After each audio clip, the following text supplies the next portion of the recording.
नमो अरहन्ताणं नमो सिद्धाणं नमो आयर्याणं नमो वज्रायाणं नमो लोये सव्वसाहुणम्। हाँ, बीना बेन। हाँ, जय जिनेन्द्र। मंगलमय मंगल करण वीतराग विज्ञान नमो ताहि जाते भय अरिहंतादि महान करी मंगल ग्रंथ करण को काज चाटे मिले समाज सब पावे निज पद राज पावे निज पद राज मिथ्या भाव अभाव जो प्रगटे निज भाव सो जयवंत रहो सदा यही है मोक्ष उपाय यही है मोक्ष उपाय। बहुत सुंदर मंगलाचरण आपने किया। शुभ मंगल प्रभात की मंगल बेला है और हम मोक्ष मार्ग प्रकाशक जी के आधार से दूसरे अधिकार के अंतर्गत चर्चा कर रहे हैं। नवीन बंध विचार हमारा प्रकरण चल रहा है। उसमें घाती कर्म की प्रकृति, अघाती कर्म की प्रकृति इत्यादि का वर्णन करते हुए पंडित साहब ने बताया कि वास्तव में मोहनीय कर्म ही बंध का कारण है, कोई और कारण नहीं है। दर्शन मोह और चारित्र मोह की जो है वो दर्शन मोह और चारित्र मोह यही वास्तव में बंध का कारण है। बराबर। दर्शन मोह में जीव विपरीत श्रद्धान करता है और चारित्र मोह के कारण जीव कषाय में इन्वॉल्व होता है। ये वास्तव में बंध का कारण है, बाकी कोई कर्म बंध का कारण नहीं है।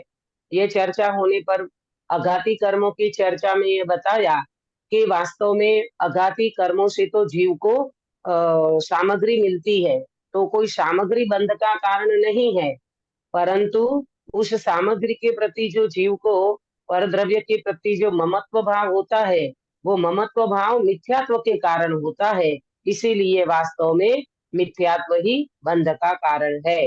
ये चर्चा हो गई थी। इसके बाद 4 प्रकार के बंध की चर्चा करी थी हमने। उसमें 2 बंध की चर्चा करी, प्रकृति बंध, प्रदेश बंध, स्थिति बंध और अनुभाग बंध। बराबर। इसमें प्रकृति और प्रदेश ये किससे बंध होता है? प्रकृति और प्रदेश का अंकित भैया।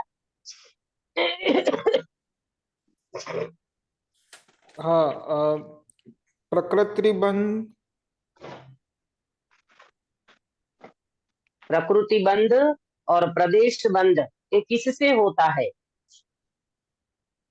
एक सेकंड। कर्मों का बंटवारा हो जाता है, उसे प्रकृति बंध कहते हैं। वो तो ठीक है, लेकिन प्रकृति बंध और प्रदेश बंध योग से होता है, ये बताया था ना। योग से प्रकृति बंध और प्रदेश बंध होता है और कषाय से स्थिति बंध और अनुभाग बंध होता है। उसकी चर्चा हमें आज करना है, अभी करना है। पहले आपको जो 2 बातें बताई थी ना, योग और उससे होने वाले प्रकृति बंध और प्रदेश बंध, पेज नंबर 26 इसमें आया था ना, हमने देखा था, इसकी चर्चा की थी हमने। योग की भी चर्चा की थी, है ना। किसे कहते हैं योग, बंध किसे कहते हैं, ये सारी चर्चा हमारी हुई थी पिछले क्लास में। हम्म देखो, थोड़ा सा बताती हूँ मैं आपको। योग और उनसे होने वाले प्रकृति और प्रदेश बंध, बंध 4 प्रकार का है और ये चारों प्रकार के बंध, प्रकृति बंध, प्रदेश बंध, स्थिति बंध और अनुभाग बंध, ये चारों एक समय में होता है। क्यों एक समय में होता है? क्योंकि कषाय और योग भी एक समय में होता है। जीव कषाय भी करता है और कषाय के साथ मन वचन काया का योग भी वहां रहता है, आत्म प्रदेशों का कंपन भी वहां रहता है ना।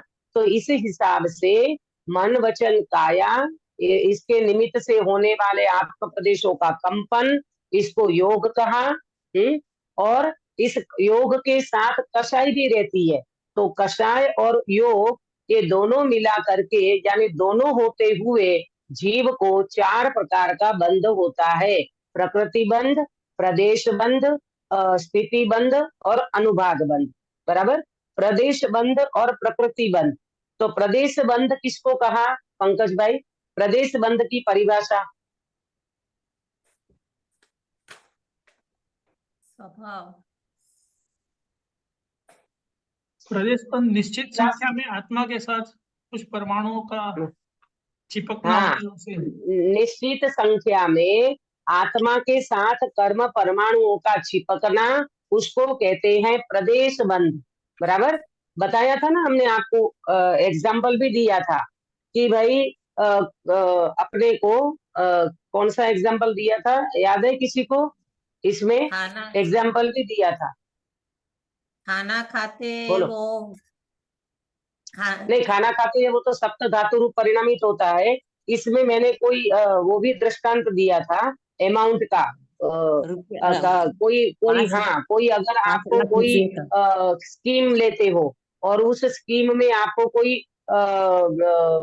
अमाउंट फिक्स करना है, तो उसमें प्रदेश, प्रकृति, स्थिति और अनुभाग, है ना, इस तरह का उसमें एग्जाम्पल देकर के बात समझाई थी। कितने समय तक वो रहेगा और कितना अमाउंट रहेगा, कितने समय तक आप उस फिक्स अपने एफडी करते हो, और फिर उसका अनुभाग माने उसका ब्याज कितना मिलेगा।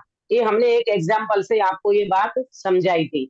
तो प्रदेश माने निश्चित संख्या, प्रदेश माने कर्म परमाणु, कर्म परमाणु अपनी आत्मा के साथ जो चिपकते हैं, उन कर्म परमाणुओं की संख्या कितनी होगी। अब एक बात आप नोट करना, कर्म अनंत पुद्गल अनंत परमाणु कर्म के आते हैं एक समय में, अनंत कर्म परमाणु आते हैं, कोई 1-2 संख्या में नहीं आएगा। कितनी संख्या में सुनीता जी? अनंत संख्या में। अनंत संख्या में, हाँ, अनंत संख्या में कर्म परमाणु आते हैं। उसको अभी इस आगम की भाषा में कहे ना उसको, तो एक समय प्रबद्ध कितने कर्म आते हैं गिरीश भाई? एक समय में एक समय प्रबद्ध कर्म आते हैं, एक समय प्रबद्ध नाम है उसका। तो एक समय प्रबद्ध किसको कहते हैं, ये जरा आप नोट कर लो। अभव्य जीव से अनंत गुणे एक समय प्रबद्ध किसको कहते हैं? प्रेमलता जी, समझ में आया? एक समय प्रबद्ध किसको कहते हैं? तो एक समय में, अरे सॉरी, अभव्य जीव से अनंत गुणा और सिद्ध राशि से अनंत वे भाग, प्रति समय अनंत गुणे। अभव्य कितने हैं? अभव्य अनंत है ना, तो अभव्य जीव के अनंत गुणे और सिद्ध राशि से अनंत वे भाग, एक समय में कर्म प्रबद्ध इतने कर्म आते हैं प्रति समय। बोलो, प्रति समय अपनी आत्मा के साथ इतने कर्म आते हैं। अपने को पता ही, सिद्ध राशि से अनंतवे भाव, सिद्ध राशि से अनंतवे भाग, अभव्य राशि से अनंत गुणे और सिद्ध राशि से अनंतवे भाग, प्रति समय जीव को कर्म आते हैं, उनको एक समय प्रबद्ध कहते हैं। ये समय प्रबद्ध की परिभाषा। बोलो पंकज भाई, पता चलता है अपने को कितने कर्म आते हैं, कितने कर्म जाते हैं। अपने को लगता है कहाँ कर्म बंद होता है, अरे प्रति समय एक समय प्रबद्ध कर्म आते हैं। और निर्जरा भी अकाम निर्जरा करता है मिथ्या दृष्टि जीव, तो उनकी निर्जरा भी होती रहती है, आते हैं कर्म जाते हैं, एक हिसाब किताब चलता रहता है। बराबर। तो क्या बात चल रही थी? प्रदेश बंध और प्रकृति बंध योग से होता है, ये बात नोट करना। प्रदेश बंध और प्रकृति बंध योग से होता है, और स्थिति बंध और अनुभाग बंध कषाय से होता है। मैंने आज आपको चार्ट भेजा है, उसमें स्थिति और अनुभाग की चर्चा करेंगे। दीदी एक बार फिर से बोलिए ना। हाँ, प्रदेश बंध, किसके, क्या बोलूं? प्रदेश बंध हाँ, प्रदेश बंध और प्रकृति बंध ये योग से होता है, बराबर। और स्थिति बंध और अनुभाग बंध ये कषाय से होता है, बराबर। अब देखो, प्रकृति बंध में क्या लिया था गिरीश भाई, याद है आपको? प्रकृति बंध में, प्रकृति बंध की परिभाषा स्कीम स्कीम शरीर आत्मा के प्रदेशों के कंपन में कर्म को ग्रहण करने की शक्ति है। नहीं, स्वभाव के अनुसार 8 कर्मों में बंटवारा हो। हाँ माने हाँ, मिक्सिंग नहीं करो, प्रॉपर नोट करो, चीज को प्रॉपर नोट करो कि प्रकृति बंध की परिभाषा क्या लिखाई थी। स्वभाव के अनुसार 8 कर्मों में जो बंटवारा हो जाता है उसे प्रकृति बंध कहते हैं। प्रकृति माने नेचर, प्रकृति माने स्वभाव। तो जैसे मैंने वो एग्जाम्पल दिया था, आगे आएगा, कि जैसे हम भोजन करते हैं, तो भोजन करते हैं तो सप्त धातु रूप जो परमाणु परिणमित हो जाते हैं, तो वो कौन करता है? वो उनका प्रकृति है, वो उनका नेचर है, वो उनका स्वभाव है। हम कोई जाकर के अंदर में घुस नहीं जाते बॉडी में, हमारे शरीर में, कि इतनी चर्बी बनाएंगे, इतना मांस होगा, इतना हड्डी होगी, इतना ब्लड होगा, ये हम थोड़ी नक्की करते हैं। वो पुद्गल परमाणु स्वयं अपनी योग्यता अनुसार उसमें बंटवारा हो जाता है। इसी तरह हमने कर्म बांधा, पर ये कर्म को डिवाइडेशन कौन करता है?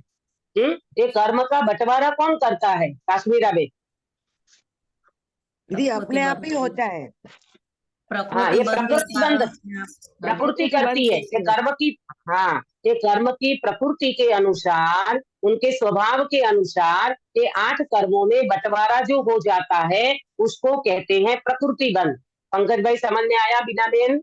हाँ दीदी, आया ना बराबर? पहले देखो, पहले निश्चित संख्या में जो कर्म आते हैं उसको कहेंगे प्रदेश बंध। निश्चित संख्या में जो कर्म परमाणु आत्मा के साथ चिपकते हैं ना, उसको कहते हैं प्रदेश बंध। और फिर वो कर्म कैसे कैसे कर्म डिवाइडेशन हो जाएंगे, कैसे कर्म बंटवारा हो जाएगा कर्मों का, उसको कहते हैं प्रकृति बंध। माने उनका स्वभाव, और स्वभाव के अनुसार 8 कर्मों में बंटवारा हो जाता है, उसको प्रकृति बंध कहते हैं। मूल प्रकृति कितनी है कर्मों की? मूल प्रकृति प्रेमलता जी 148 8 मूल प्रकृति 8 है, 48 नहीं, मूल प्रकृति 8 है। उत्तर प्रकृति कितनी है? वो 148। 148, बहुत बढ़िया, है ना। और तो उसमें फिर आपको घाती और अघाती का भी नोट कराया है, वो आप देख लेना, चार्ट में सब कुछ लिखा हुआ है, बराबर। फिर योग 2 प्रकार के बताए थे, एक अशुभ योग और एक शुभ योग, बराबर। अशुभ योग किसको कहेंगे सुनीता जी? अशुभ योग हिंसा, झूठ, चोरी आदि। हाँ, हिंसा, झूठ, चोरी, कुशील परिग्रह इत्यादि के जो परिणाम है वो अशुभ योग है, बराबर। और शुभ योग किसको कहेंगे? पुण्य परिणाम को हाँ, शुभ। पुण्य परिणाम माने पूजा पाठ, दया, दान, मान वचन काया से धर्म में लगना, स्वाध्याय इत्यादि करना, ये सब शुभ भाव शुभ योग कहलाता है, बराबर। तो योग से प्रदेश और प्रकृति बंध होता है, और स्थिति और अनुभाग कषाय से होता है। दीदी, ये सारी हाँ ये लास्ट क्लास में कराया हुआ शुभ अशुभ? हाँ, कराया था ना मैंने, आपको चार्ट भेजा है ना, उसमें भी लिखा है, चार्ट में भी। योग 2 प्रकार के, शुभ और अशुभ। तो पूजा पाठ, दया, दान इत्यादि शुभ भाव है, और हिंसा, झूठ, चोरी इत्यादि अशुभ भाव है। फिर हमने बताया था ना आपको कि ज्ञानी ज्ञानी जीव जो होते हैं ना, उनको सम्यक दर्शन होने पर अनंतानुबंधी प्रकृति का बंध नहीं होता, और अज्ञानी शुभ भाव कितना भी करे तो भी उस जीव को घाती प्रकृति का निरंतर बंध होता रहता है, क्योंकि जाति प्रकृति हमेशा पाप रूप ही होती है। एक प्रश्न छोड़ा था मैंने, आपको याद हो तो, क्या प्रश्न छोड़ा था, किसी को याद है? काश्मीरा बेन? हाँ दीदी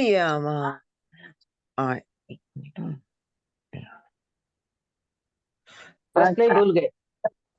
हाँ दीदी, हर रात समय तक याद घाटी कर्म क्लास क्यों बैठे हैं? हाँ हाँ, हर समय प्रश्न ये घाटी था। कर्म क्लास बंद हो रहा है, हाँ तो हम हाँ, हाँ क्लास में क्यों बैठे? क्लास में बैठे हैं, नहीं। फिर भी हमारे हमारे हमें हमें कर्मों का हम्म, बंद क्यों हो रहा है? बराबर। प्रश्न ये था कि घाती कर्म की प्रकृति का निरंतर बंद होता है और वो एकांत पाप रूप ही होती है। तो जैसे हम क्लास में बैठे हैं तो भी हमारी घाती प्रकृति का पाप रूप बंद होता है कि तो हम तो फिर मैंने कहा कि अपन टीवी देखने बैठ जाएं भाई, कौन बैठेगा क्लास में, टीवी देखो अच्छे से। पर आपको ये समझना होगा कि फिर टीवी देखें कि क्लास में बैठे। तो कोई व्यक्ति स्वच्छंद ग्रहण कर लेगा, हम तो टीवी देखेंगे। निरंतर घाती कर्म की प्रकृति बंधती रहती है तो कौन भाई क्लास में बैठेगा, पाप तो बंद ही रहा है। ऐसा नहीं है। अब समझना इस बात को प्रॉपर कि घाती कर्म की प्रकृति तो निरंतर पाप रूप बंधती है, पर टीवी देखोगे तो तीव्र बंद होगा घाती कर्म का, और क्लास में बैठोगे तो मंद बंद होगा। आया समझ में? लॉजिक समझ में आया बिना बेन? हाँ दीदी। हाँ, उसमें तीव्रता मंदता तो होगी ना। घाती कर्म की तीव्रता और घाती कर्म की प्रकृति की मंदता। टीवी देखने बैठोगे कौन सा भाव है, शुभ के अशुभ? अशुभ भाव है। अशुभ। अशुभ भाव है। तो वहां अशुभ भाव आपको है। तीव्र बंद होगा, तीव्र बंद होगा। और क्लास में बैठोगे वो तीव्र भाव है कि मंद भाव है, कसाई की मंदता है कि तीव्रता है? मंदता है। मंद भाव है, यानी पुण्य के परिणाम है ना। भाव तो पुण्य वाले है ना, शुभ भाव है ना। भले वो घाती कर्म की प्रकृति पाप रूप है, परंतु मंद भाव होने के कारण, मंदता होने के कारण क्लास में बैठने वाले व्यक्ति को घाती कर्म की प्रकृति का मंद बंद होगा। ये नोट कर लेना। नहीं तो फिर टीवी बैठने वालों को और स्वाध्याय करने वालों को दोनों को इक्वल नहीं होता बंद। घाती कर्म की प्रकृति का टीवी देखने से तीव्र बंद होता है और स्वाध्याय में बैठने से मंद बंद होगा। तो फिर पाप रूप, अरे भाई करे क्या, उसमें पुण्य का कंटेंट्स है ही नहीं। वो घाती कर्म की प्रकृति में पुण्य का कंटेंट्स ही नहीं है, वो पाप रूप ही होती है। इसीलिए घाती कर्म की प्रकृति स्वाध्याय वालों को मंद बंधेगी और टीवी देखने वाले को तीव्र बंधेगी। ये मैंने आपको समाधान दे दिया। अगले क्वेश्चन का, जो हमारे पिछले क्लास में जो प्रश्न उठाया था उसका। आया सभी को समझ में? अक्षर बेटा हाँ दीदी। आया ना समझ में? हाँ, चलो अब अपन आगे बढ़ेंगे।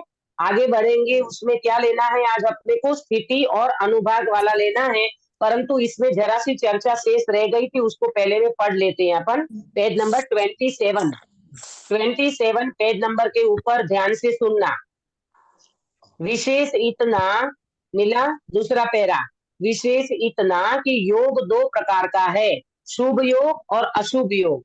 वहां धर्म के अंगों में ये वाला पढ़ लिया था हमने, फिर भी धर्म के अंग में माने मन वचन काया की प्रवृत्ति होती है तो उसको शुभ योग होता है, और अधर्म के अंगों में माने हिंसा झूठ चोरी होती है, ऐसे प्रवृत्ति होती है, उसको अशुभ योग होता है। वहां शुभ योग हो या अशुभ योग हो, सम्यक प्राप्त किए बिना घातियां कर्मों की तो सर्व प्रकृतियों का निरंतर बंद होता ही रहता है। देखो सम्यक्त्व कितना जरूरी है, आत्मज्ञान कितना जरूरी है, ये अपने को समझने को मिलता है। अगर आत्मज्ञान के बिना हम मंद कषाय करेंगे तो हमारा संसार का पार होने वाला नहीं है। सम्यक दर्शन सहित भले घातियां कर्म की प्रकृति बंधेगी, पर वो अनंतानुबंधी मिथ्यात्व अनंतानुबंधी नहीं बंधेगी, अनंत संसार का बंध नहीं होगा और वो जीव थोड़े भव में मोक्ष चला जाएगा। ये ताकत किसकी है? सम्यक दर्शन की। आया समझ में? किसी समय किसी भी प्रकृति का बंध हुए बिना नहीं रहता, यानी ये निरंतर बंधता रहता है। इतना विशेष है कि मोहनीय के हास्य शोक युगल में, रति अरति युगल में, तीनों वेदों में एक काल में एक एक ही प्रकृति का बंध होता है। अब समझना जो वो नौ कषाय है ना, हास्य रति अरति शोक भय जुगुप्सा स्त्री वेद पुरुष वेद नपुंसक वेद, ये जो नौ कषाय जिसको कहते हैं उसमें क्या होगा, उसमें ऐसा होगा कि हास्य शोक युगल में एक होगा, या तो जीव हास्य में होगा या जीव शोक में होगा।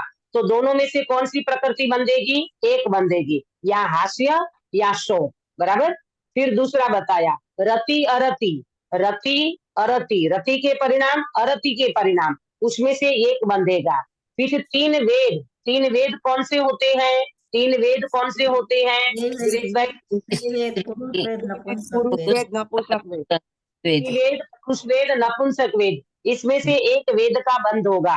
एक काल में एक एक ही प्रकृति का बंध होता है, या तो हास्य या शोक, रति या अरति, और तीन वेद में या स्त्री वेद, पुरुष वेद या नपुंसक वेद, वो एक वेद बंधेगा। माने एक एक प्रकृति का बंध होगा। ये है भले जोड़े में, परंतु एक समय में एक प्रकृति का बंध होता है। समझ में आ गया सभी को? अब आगे चलेंगे। अब अघाती कर्मों की प्रकृतियों में शुभ योग होने पर साता वेदनीय आदि पुण्य प्रकृतियों का बंध होता है। अघाती कर्म की प्रकृति में पुण्य भी है और पाप भी है, परंतु जो शुभ योग है तो साता वेदनीय बंधेगा, अशुभ योग होगा तो क्या बंधेगा, असाता बंधेगी। देखो, शुभ योग पर पुण्य प्रकृति और अशुभ योग होने पर असाता वेदनीय आदि पाप प्रकृतियों का बंध होता है। ये तो समझ में आ गया। शुभ योग होने पर साता वेदनीय, अशुभ योग होने पर असाता वेदनीय। अब मिश्र योग होगा तब क्या होगा, ये बात समझने लायक है। मिश्र योग होने पर कितनी ही पुण्य प्रकृतियों का तथा कितनी ही पाप प्रकृतियों का बंध होता है। पहले तो मिश्र योग समझो। मिश्र योग किसे कहते हैं, जिसमें शुभ का कंटेंस है और अशुभ का, दोनों है, पुण्य प्रकृति भी है वो पाप प्रकृति भी है। एग्जाम्पल, जैसे आप क्लास सुनने बैठे हो, हाँ, आप क्लास सुनने बैठे हो, तो क्लास सुनते सुनते आप ध्यान से सुन रहे हो, इतने में आपको मच्छर काटा, मच्छर ने काटा, है ना, या सामायिक कर रहे हो, ध्यान में बैठे हो, कोई भी क्रिया ले लो, ध्यान में बैठे हो, तो ध्यान में बैठना ये अशुभ है कि शुभ गिरीश भाई? शुभ है, शुभ है। ये शुभ प्रकृति है ना, शुभ भाव है ना, ध्यान में बैठना। अब ध्यान में बैठे हो, इतने में 5-10 मिनट हुई और आपको एकदम से मच्छर ने काटा, और मच्छर ने काटा तो आपको अंदर से कसाई हुई, आपको अंदर से गुस्सा आया। ये मच्छर पता नहीं कहाँ से आ जाते हैं, जब ध्यान में बैठते हैं तो मच्छर काटते हैं, तो ये क्या हो गया, ये मिश्र। एक तरफ आप ध्यान में बैठे हो तो शुभ भाव है, मच्छर ने काटा और आपने कसाई किया वो अशुभ, इसको कहते हैं मिश्र। आया समझ में? दूसरा एग्जाम्पल, मंदिर जी में गए, पूजा कर रहे हो, बढ़िया द्रव्य सजाया है, 8 द्रव्य से पूजा कर रहे हो, और पूजा करते करते आपको द्रव्य कम मिला, पूजा करी, पूजा करने बैठे और पुजारी जी ने बाजू वाले को द्रव्य ज्यादा दे दिया, आपको द्रव्य कम दिया। आप पूजा तो भाव से कर रहे थे, लेकिन बाजू वाले की थाली पे नजर गई, ओ वहां तो इतने सारे द्रव्य और हमें द्रव्य कम दिया। क्या परिणाम हुआ, द्वेष के परिणाम, वो पुजारी जी के प्रति द्वेष के परिणाम, इसको कहते हैं मिश्र भाव। आया समझ में? तो सुनो, मिश्र योग होने पर कितनी ही पुण्य प्रकृतियों का तथा कितनी ही पाप प्रकृतियों का बंध होता है। उसमें पुण्य भी बंधेगा, पाप भी बंधेगा। परिणाम शुभ है तो पुण्य बंधेगा, उस समय कसाई के परिणाम हो गए तो पाप बंधेगा। ऐसे मिश्र योग पर ऐसा होता है। ठीक है, आया सभी को समझ में? आगे बढ़े। इस प्रकार योग के निमित्त से कर्मों का आगमन होता है, इसलिए योग है वह आश्रव है तथा उसके द्वारा ग्रहण किए हुए कर्म परमाणुओं का नाम प्रदेश है। ये जो हमारी चर्चा चल गई ना कि कर्म परमाणु ग्रहण करते हैं, आत्मा के साथ चिपकते हैं, उसको प्रदेश कहते हैं, वो योग से होता है। और प्रकृति उनका बंध हुआ और उनमें मूल उत्तर प्रकृति का विभाग हुआ। ये विभाग किसने किया? प्रकृति बंध ने किया। इसलिए योगों द्वारा प्रदेश बंध तथा प्रकृति बंध का होना जानना, ये 2 प्रकार के बंध की चर्चा हो गई, प्रकृति बंध और प्रदेश बंध। प्रकृति बंध में निश्चित कर्मों की संख्या का आना और प्रकृति बंध में कर्म डिवाइडेशन हो जाना। कर्मों का बंटवारा हो जाना उसको प्रकृति बंध कहते हैं, और कर्मों का आना, आत्मा के साथ चिपकना निश्चित संख्या में, उसको कहते हैं प्रदेश बंध। बराबर। अब अपन आगे चलते हैं, कसाय से स्थिति और अनुभाग कैसे बंधता है। आपको मैंने चार्ट भेजा है, उसमें आप ध्यान दोगे तो आपको उससे समझ में आएगा। देखो पहले मैं यहाँ से पढ़ती हूँ, फिर अपन चार्ट से चर्चा करेंगे। तथा मोह के उदय से मिथ्यात्व क्रोधादिक भाव होते हैं, उन सबका नाम सामान्यतः कसाय है। अब ये चर्चा बहुत मार्मिक है, आप सब ध्यान से सुनना, मैं आपको प्रॉपर बताना चाहूंगी। तथा मोह के उदय से मिथ्यात्व क्रोधादिक भाव होते हैं। यहाँ मोह में दर्शन मोह लेना, दर्शन मोह के उदय से मिथ्यात्व और क्रोधादिक भाव होते हैं। तो दर्शन मोह से मिथ्यात्व लेना और क्रोधादिक भाव में चारित्र मोह लेना, प्रॉपर समझना। दर्शन मोह और चारित्र मोह ये दोनों की चर्चा कर रहे हैं, परंतु मुख्य रूप से दर्शन मोह की चर्चा चलेगी, क्योंकि दर्शन मोह को हमने अनंत भव में निवारण नहीं किया है। हमारी विपरीत मान्यता अनंत भव में नहीं टली है, इसीलिए फोकस यहाँ करना। अब मुझे एक बात को आपको ध्यान दिलाना है। कई व्यक्ति ये कहते हैं, सुनो ध्यान से, पहले लाइन सुनो ध्यान से।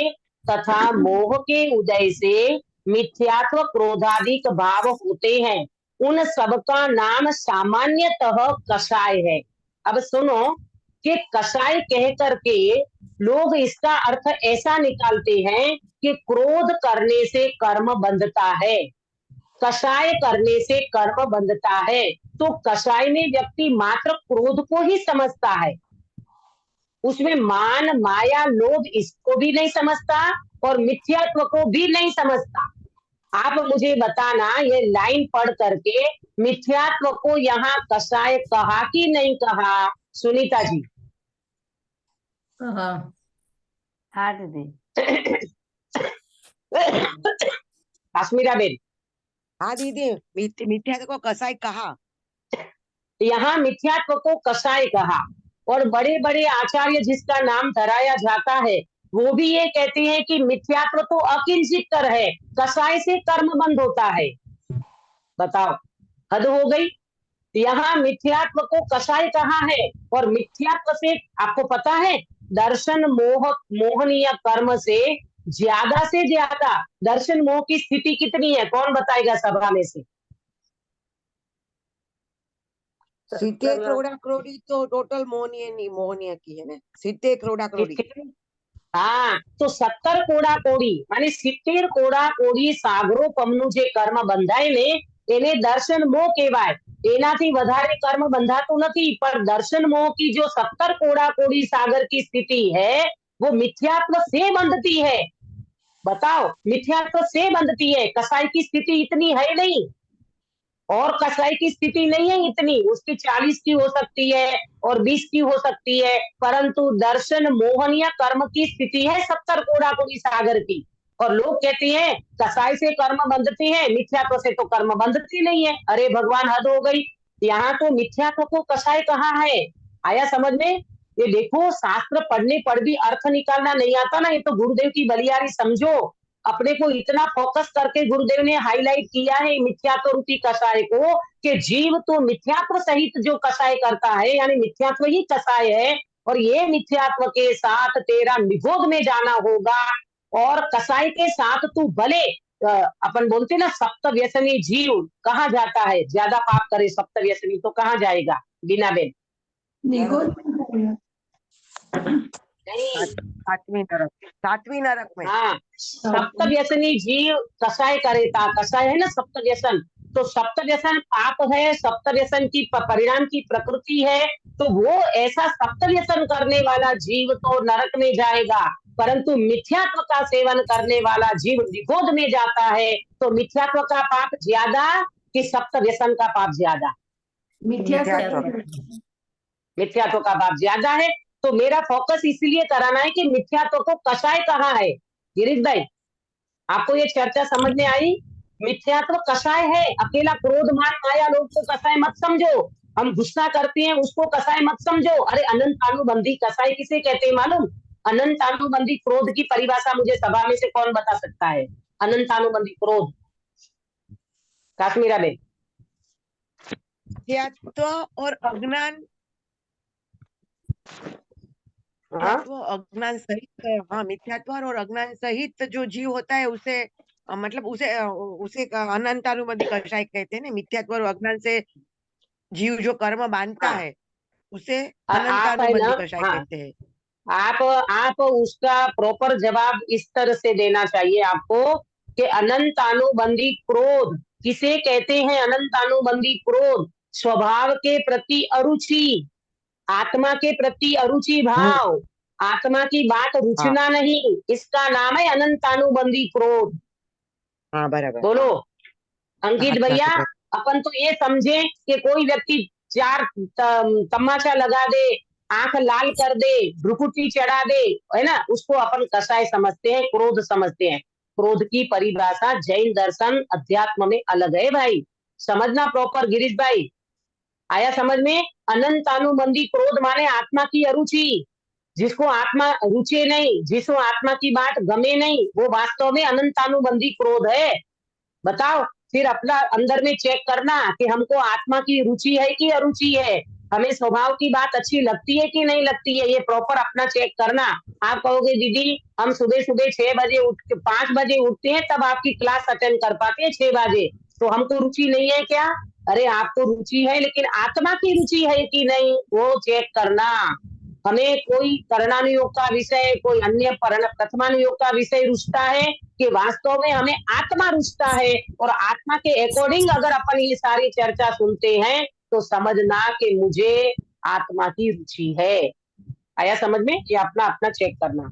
बात क्या चल रही थी कि सामान्यतः इन सबको कषाय कहते हैं। किसको? मिथ्यात्व को, क्रोधादि भाव को, क्रोध मान माया लोभ, इन सबको सामान्यतः कषाय कहते हैं। तो मिथ्यात्व को भी कषाय कहा गया है, और मिथ्यात्व का बंध सबसे ज्यादा है। 70 कोड़ा कोड़ी सागर की स्थिति मिथ्यात्व में बंधती है। ये बात आप जरा ध्यान में लेना। अब देखो, उससे उन कर्म प्रकृतियों की स्थिति बंधती है। किससे? दर्शन मोह अंकित से, भैया दर्शन मोह से, कषाय से। हाँ, यहाँ एक नाम समझना कषाय। ये कषाय में मिथ्यात्व भी इंक्लूड है, और क्रोध मान माया लोभ भी इंक्लूड है ना। आपको जब पूछा जाए कि स्थिति और अनुभाग किससे बंधेगा, अक्षा बेटा? कषाय से। कषाय। हाँ, कषाय से। तो इसमें मिथ्यात्व इंक्लूड है। मिथ्यात्व को बाहर मत निकालना, पहले मिथ्यात्व ही है सबसे ज्यादा जब्बर, है ना। हाँ, तो कषाय से स्थिति और अनुभाग जो बनता है उससे उन कर्म प्रकृतियों की स्थिति बनती है। किससे? कषाय से, यानी मिथ्यात्व सहित वाला कषाय, बराबर।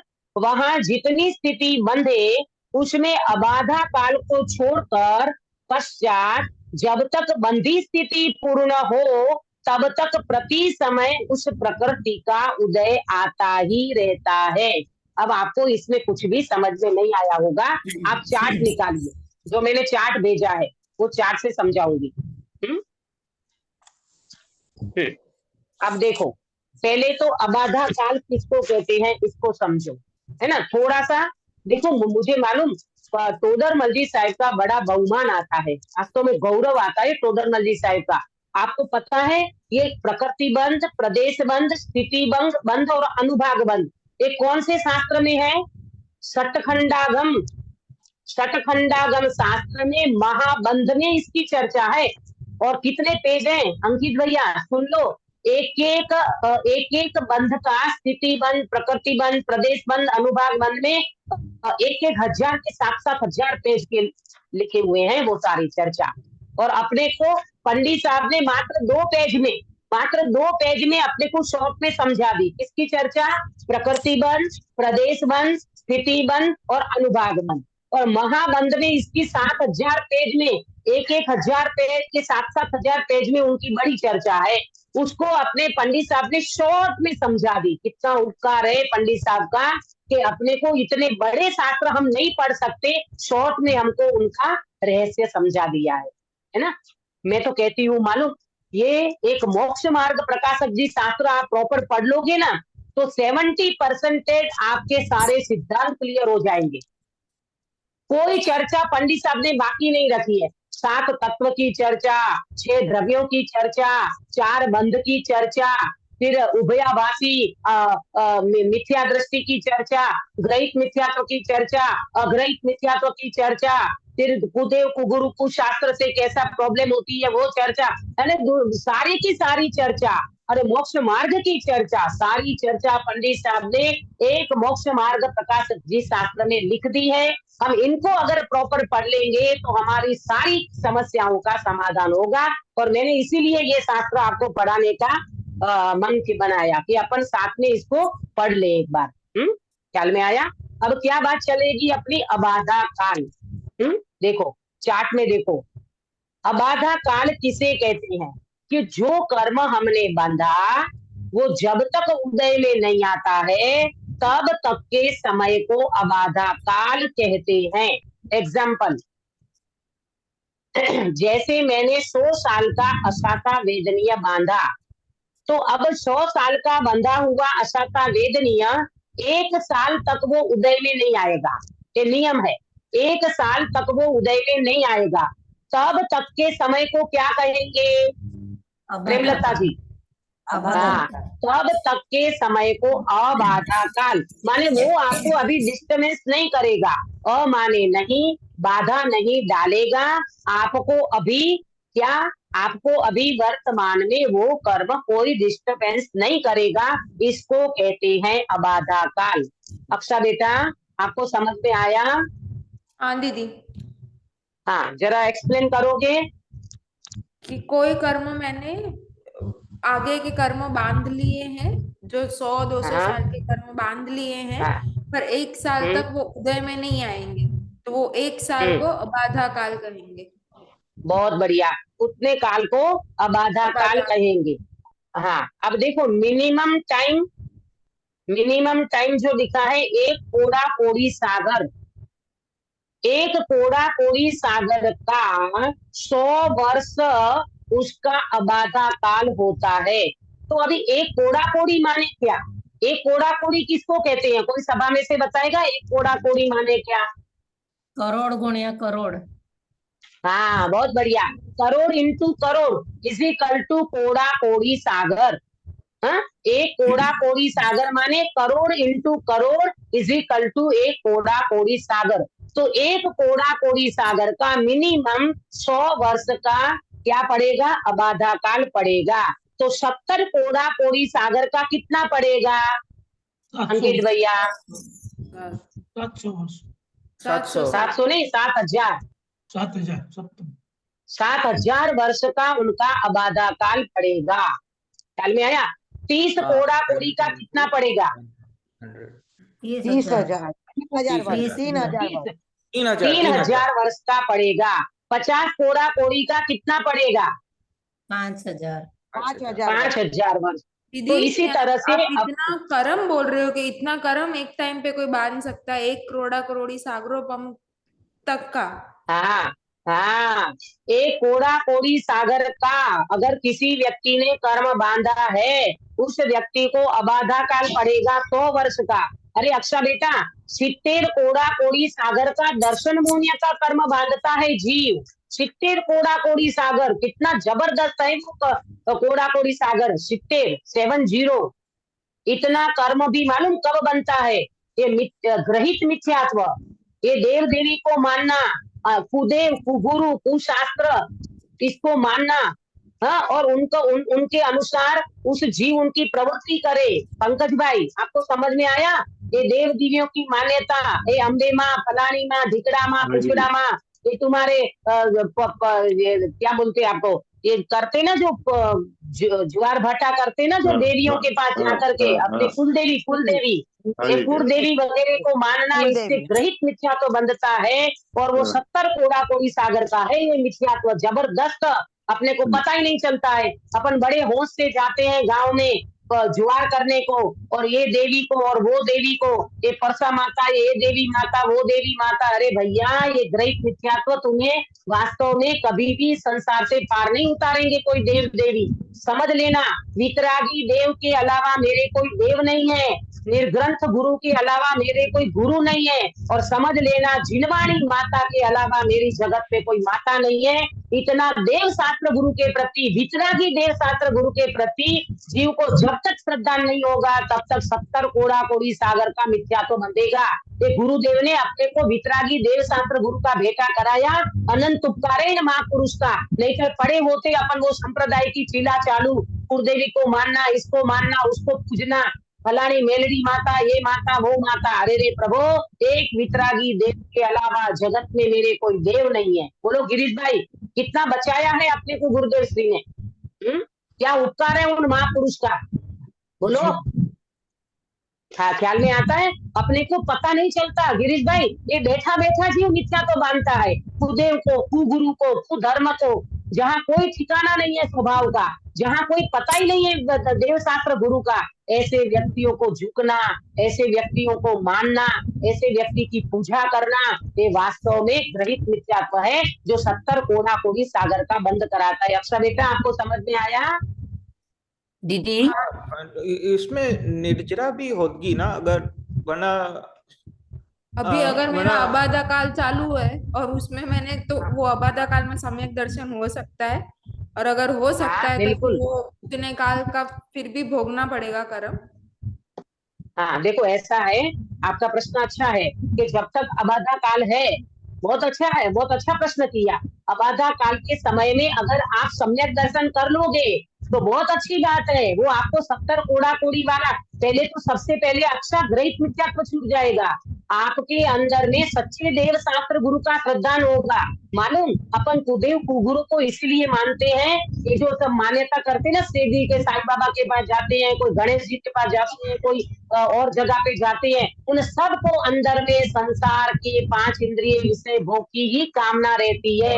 मेरे घर पे बच्चा हो जाए, मेरे घर में पैसा आ जाए, मेरे घर में शांति हो जाए, ये सब मान्यता संसार वृद्धि की पड़ी रहती है।